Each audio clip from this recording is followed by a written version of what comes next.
کہ یہ صاحب وہ ہیں جو کہ امریکن فورسز جب افغانستان میں تھی ان کی ہیلپ کر رہے تھے جب اور یہ اس نے وہاں اسپیشل آپریشنز میں حصے لیے ہوئے fully trained as a military مین جو ایلیٹ یونٹ تھا امریکنوں کا وہ وہاں اس کی ریکروٹمنٹ ہوئی تھی کسی کو وہ پوری ملٹری ٹریننگ دے کے پیسے دیتے ہیں کہ ہمارے ساتھ چلیں. اگر ہم آئیں کہ افغانستان کی سرزمین سے صرف پاکستان کے لیے چیلنجز نہیں پیدا ہو رہے, یہ واقعہ تاجکستان سے بھی ثابت ہو گیا اور ادھر واشنگٹن میں جو اٹیک ہوا ہے اس کے تانے بانے اس کے معاملات افغانستان سے جس طرح ملتے ہیں وہ بہت حیران کن ہے, جس کے بعد پریزیڈنٹ ٹرمپ کو ایک موقع مل گیا کہ انہوں نے کہا کہ مائیگریشن کو بند کرنے جا رہے ہیں, پاز لینے جا رہے ہیں. مختلف ممالک کا انہوں نے بتایا, تھرڈ ورلڈ کنٹریز 19 ممالک جی ان کی لسٹ ہاں جی سامنے آئی ہے, اس میں پاکستان تو نہیں لیکن افغانستان ہے.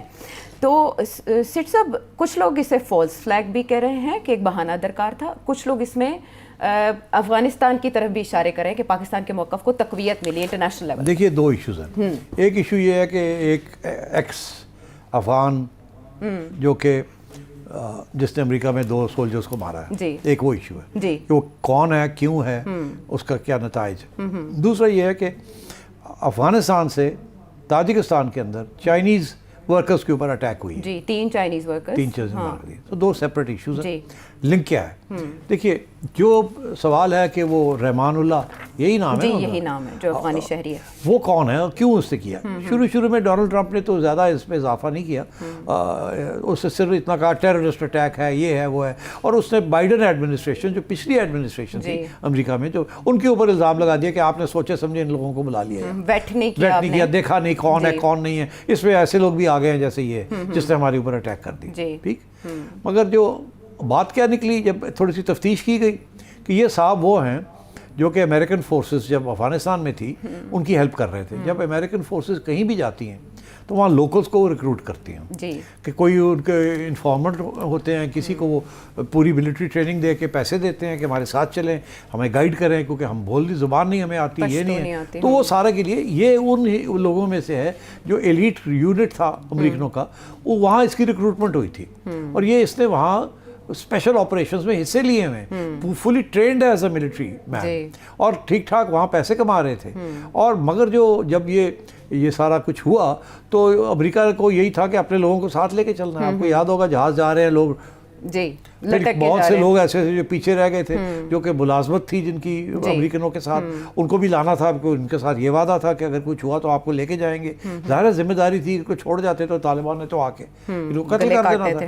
تو ظاہر ہے تو وہ پھر کچھ لوگ پاکستان آ گئے, یہاں سے پھر وہ امریکہ چلے گئے, کچھ لوگ ڈائریکٹ امریکہ چلے گئے, and so on and so forth. تو یہ ان میں سے ہے جو کہ امریکہ کی ملازمت میں تھے. امریکہ کے جو سب سے خطرناک بلیک آپس جسے کہتے ہیں, جو کہ آؤٹ سائڈ دا لا, جو کہ امریکن فورسز ڈائریکٹلی نہیں کرتی, وہ کنٹریکٹرز کو ہائر کرتی ہیں. ٹھیک, ان کو کہتی ہے کہ جی یہ کام آپ نے کرنا ہے, یہ کام آپ نے کرنا ہے, یہ کام آپ نے کرنا ہے. یہ ہماری فورسز نہیں کر سکتی کیونکہ امریکن لا کہتا ہے کہ آپ مرڈر نہیں کر سکتے کسی کو, یہ نہیں کر سکتے کہ آپ ٹارچر نہیں کر سکتے, مگر آپ آؤٹ سائڈ ہیں, مگر آپ کو پیسے ہم دیں گے. تو یہ جیسے کہ آپ نے سنا تھا یہ بلیک آپس سے کہتے ہیں, کالے آپریشنز, اس کے اندر لوکلز کو ہائر کیا جاتا ہے. اچھا, اور یہ اس قسم کی یونٹ کا حصہ تھا جس پہ اس نے ایسے کام کیے ہیں امریکنوں کے ساتھ مل کے افغانستان کے باشندوں کے اوپر, لوگوں کے اوپر, کہ اب اس کو رات کو نیند نہیں آتی. اس کو ہی از مینٹلی ڈیرینجڈ. اس کو یاد آتا ہے کہ ہم کیا کیا کرتے رہے ہیں, کیسے قتل کرتے رہے ہیں, کیسے بلیک آپس ہم نے کیے ہیں, کیسے ہم نے قتل عام کیا وہاں, جو کہ امریکن فورسز ڈائریکٹلی نہیں کر سکتی تھی, ان سے کروایا گیا ہے. تو اب یہ کہا جا رہا ہے کہ وہ مینٹل پیشنٹ ہے. ایسے اور بھی بہت سے لوگ ہیں جنہوں نے امریکہ کی حمایت کی تھی, اس کے ساتھ تھے اور امریکہ کے بلیک آپریشنز کے انہوں نے حصہ لیا, جو کہ مینٹلی ڈیرینجڈ ہیں. وہ ان کو اب جا کے ان کو ہوش آئی ہے کہ یہ ہوا کیا ہے, ہم نے اپنے لوگوں کو مارا, ہم نے یہ کیا, اور آخر میں کیا ہوا, ہمیں بھاگنا پڑا اپنے ملک سے, اپنی خاندان سے, اپنی فیملی سے, اور یہاں آ گئے ہیں, یہاں کا کلچر ہمیں نہیں پتا, ہمیں کوئی مانتا نہیں ہے, اور اب سب ہمیں ٹیررسٹ بھی کہتے ہیں. تو یہ مینٹلی ہی واز انہیپی. تو آئی تھنک اس قسم کے اور بھی لوگ ہیں وہاں. اب یہی خبریں آ رہی ہیں کہ یہ مینٹلی انسٹیبل بیکاز ان کو وہ یاد آتا ہے کہ ہم نے کیا کیا ہے وہاں, اور اب وہ معافیا مانگتے پھرتے ہیں اللہ تعالیٰ سے. مگر غصہ امریکنوں کے اوپر ہے کہ آپ نے ہم سے یہ کام کرایا اور پھر آپ اٹھ کے آ گئے اور تباہ کر کے آ گئے ہمارا ملک, اور ہم نے آپ کے ساتھ حصہ ڈالا اس چیز میں. تو there are many people who are troubled, اور یہ he was one of them. تو اس لیے اس نے اٹیک کیا آن دوز 2 گارڈز, جی بیکاز ہی واز ٹرینڈ, اس کی پوری ٹریننگ ہے. ہی از ناٹ کہ ایم اے کو افغان اٹھ کے آ گیا, he was part of the elite corps. So he knows the job. So ایک تو یہ ہے, that's separate issue. It's not a question of Islamic terrorism. Right. یہ this is related directly to Afghanistan and American operations in Afghanistan. Right. اب آئیے آپ کے یہ کیا ہوا یہاں سے جو افغانستان سے جو ڈرونز اور تاجکستان گئے. تاجکستان دیکھیے یہ انڈیا نے سپلائی کی ہے یہ ڈرونز.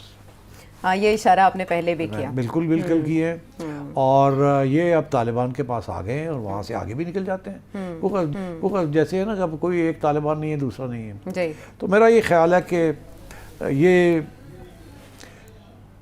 اٹیک چائنا کے اوپر جو ہے نا از ویری سگنیفیکنٹ, کیونکہ ادھر بھی چائنا کے اوپر اٹیک آ رہی ہے نا. جی پاکستان میں بھی سپیک کو روک رہے ہیں. جی یہ انڈیا کا بھی ایجنڈا ہے, امریکہ کا بھی ایجنڈا ہے کہ سپیک کو روکنا ہے تاکہ چائنا کو نہیں بڑھنے دینا. اور چائنا اب دیکھ رہا ہے کہ افغانستان انسٹیبل ہو رہا ہے, تو وہ آپ کو میں نے پہلے بھی ایک پروگرام میں ذکر کیا تھا کہ وہ تاجکستان کے ذریعے اور قزاقستان جا رہا ہے, ریلوے لائنز بلڈ ہو رہی ہیں, سڑکیں بلڈ ہو رہی ہیں کہ وہاں سے بھی ایک روٹ نکالا جائے ٹو یورپ.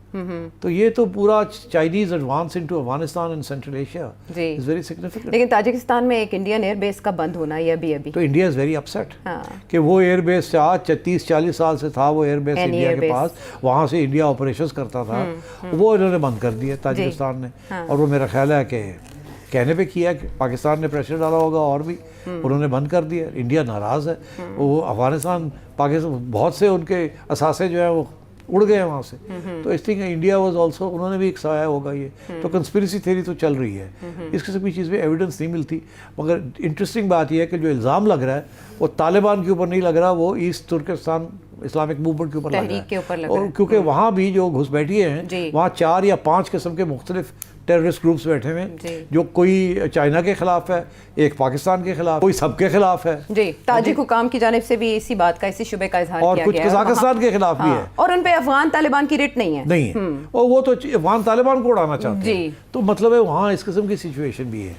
تو اس لیے I think this is getting to a complicated situation now. جیسے انڈیا یہاں کرتا ہے تو ہم کہتے ہیں نا کہ یہ وائلیٹنگ انٹرنیشنل, جیسے اب افغانستان نے بھی یہی جیسے افغانستان میں بھی ہو رہا ہے. تو میرا خیال ہے کہ افغانیوں نے یہ سوچا کہ یہ اچھا موقع یہ کہنے کا کہ سویلینز کے اوپر اٹیک ہوئی ہے. ایکچولی سویلینز کے اوپر کبھی بھی ہم نہیں اٹیک کریں گے. ہمارا issue is not civilians, our issue is the terrorist جو کہ وہاں گھس بیٹھے ہیں اور وہاں سے آگے یہاں اٹیکس کرتے ہیں. اسی کے اوپر مذاکرات بھی ہو رہے تھے. آپ کو پتہ ہے کہ آپ روکیں ان کو, اگر نہیں روکیں گے تو ہمیں بھی روکنا پڑے گا, اور وہ مانتے نہیں تھے. اب بڑے عرصے کے بعد ایک بہت فنڈامنٹل شفٹ ہوئی ہے ہماری پالیسی میں. پہلے ایک زمانے میں ہم کہتے تھے اچھے مسلمان اور برے مسلمان, اچھے طالبان برے طالبان, اچھے طالبان برے طالبان. جی پھر ہم کہتے تھے کہ نہیں افغان طالبان الگ ہیں اور پاکستانی طالبان الگ ہیں, P T A, T T A, T T P. اب ہمارا موقف یہ ہے کہ جی یہ ایک ہی ہے سب, افغان طالبان پاکستانی طالبان سارے ایک ہی, تفریق ختم ہو گئی. تو دس از اے ویری میجر ڈیولپمنٹ. یہ بہت بڑا الزام ہے. اور انٹرنیشنل کمیونٹی کو ہم کہہ رہے ہیں کہ اب ہم ڈسٹنکشن جو تھی وہ جو تھی ہم اس کو نہیں برقرار رکھیں گے. ہم سمجھتے ہیں افغانستان سے جو بھی اٹیک کرے گا اس کی ذمہ داری جو ہے افغان حکومت کی ہے. جی افغان رجیم ہم کہتے ہیں, افغان رجیم.